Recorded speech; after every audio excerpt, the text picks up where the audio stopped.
नमस्कार, मैं स्नेहा वर्मा, छात्रा बीएड प्रथम वर्ष शिक्षा विभाग पटना विमेंस कॉलेज की तरफ से आयोजित हिंदी पखवाड़ा के शुभ अवसर पर आप सबके समक्ष एक लोक कथा की प्रस्तुति करने जा रही हूँ। लोक कथाएं किसी समाज सभ्यता की वे कथाएं हैं जो कि मौखिक तौर पर उस समाज सभ्यता में से किसी एक पीढ़ी से दूसरे पीढ़ी तक जाती हैं। इन कथाओं का मुख्य उद्देश्य सभ्यता, समाज के ज्ञान, समक्ष नैतिक मूल्यों और जानकारी को पीढ़ी दर पीढ़ी आगे पहुंचाना होता है। तो चलिए प्रस्तुत है आप सबके समक्ष ऐसी ही एक पौराणिक लोक कथा। एक गांव में सोमेश्वर नाम का एक गरीब ब्राह्मण रहता था। सोमेश्वर माँ दुर्गा का निस्सीम भक्त था। एक बार उसने अपने गुरु की आज्ञा अनुसार माँ दुर्गा की तपस्या करने का निश्चय किया। वो एक घने जंगल में चला गया और एक बड़े से पेड़ के नीचे एक पैर पर खड़े होकर तपस्या करने लगा। बहुत दिन बीत गए। कड़ी धूप, बारिश, तेज हवा झेलते हुए वो निग्रह से उसी जगह डटा रहा। उसने अपनी एकाग्रता को भंग नहीं होने दिया। उसकी भक्ति और निग्रह देख माँ दुर्गा उस पर प्रसन्न हो गई। वत्स, आंखें खोलो, मैं तुम पर प्रसन्न हूँ। बोलो, तुम्हें क्या चाहिए? प्रणाम माते, आपके दर्शन से ही मैं धन्य हुआ। और क्या मांगूं? मैं तुम्हें एक वरदान दे रही हूँ। जो चाहिए वो मांग लो। माते, मुझे संजीवनी बूटी का वरदान दो। मुझे संजीवनी बूटी दे दो। तथास्तु।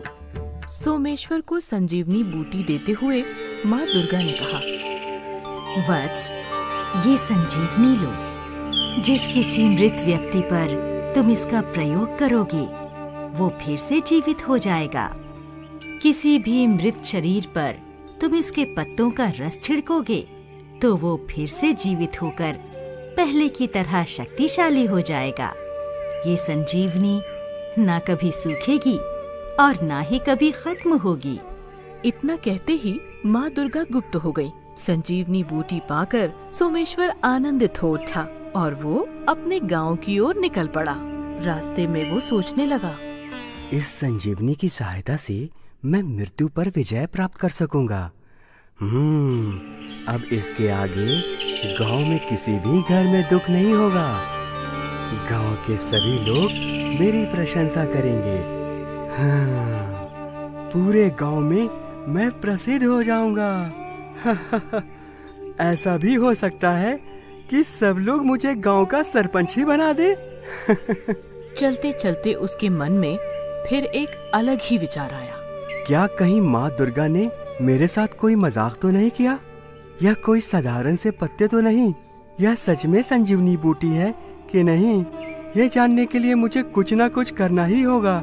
सोमेश्वर इधर उधर देखते हुए कुछ खोजने लगा। इतने में उसे रास्ते पर एक मृत शेर दिखाई दिया। सोमेश्वर उस मृत शेर के पास गया और सोचने लगा, इस संजीवनी बूटी का प्रयोग मैं इस शेर के ऊपर करके देखता हूँ। फिर पता चलेगा कि यह असली है या नकली। सोमेश्वर ने उस संजीवनी बूटी के पत्तों को हाथ में मसलना शुरू किया। उसने बिना कुछ सोचे समझे उन पत्तों से निकला हुआ रस मृत शेर के शरीर के ऊपर छिड़क दिया। ये क्या? वो मृत शेर फिर से जीवित हो गया। सोमेश्वर तो बहुत खुश हुआ। अरे वाह, ये तो सच में असली संजीवनी बूटी है। वो शेर बहुत बूढ़ा था और शिकार ना मिलने के कारण भूख से मर गया था। संजीवनी के कारण वो न केवल जीवित हुआ बल्कि पहले से ज्यादा शक्तिशाली भी हो गया। जीवित होते ही उस शेर ने जोर से दहाड़ मारी। अब सोमेश्वर बहुत डर गया। हे भगवान, ये मैंने क्या किया? शेर को जीवित कर दिया। अब मेरी खैर नहीं। सामने साक्षात भूखा शेर देखकर सोमेश्वर की सिट्टी पिट्टी गुल हो गई। वो डर के मारे इधर उधर भागने लगा, लेकिन शेर की ताकत के सामने वो टिक न सका। शेर ने उसको पकड़ा और उसे तुरंत मारकर खा गया। सीख, इसलिए बच्चों, कोई भी काम करने से पहले उसके परिणामों के बारे में सोचना आवश्यक है।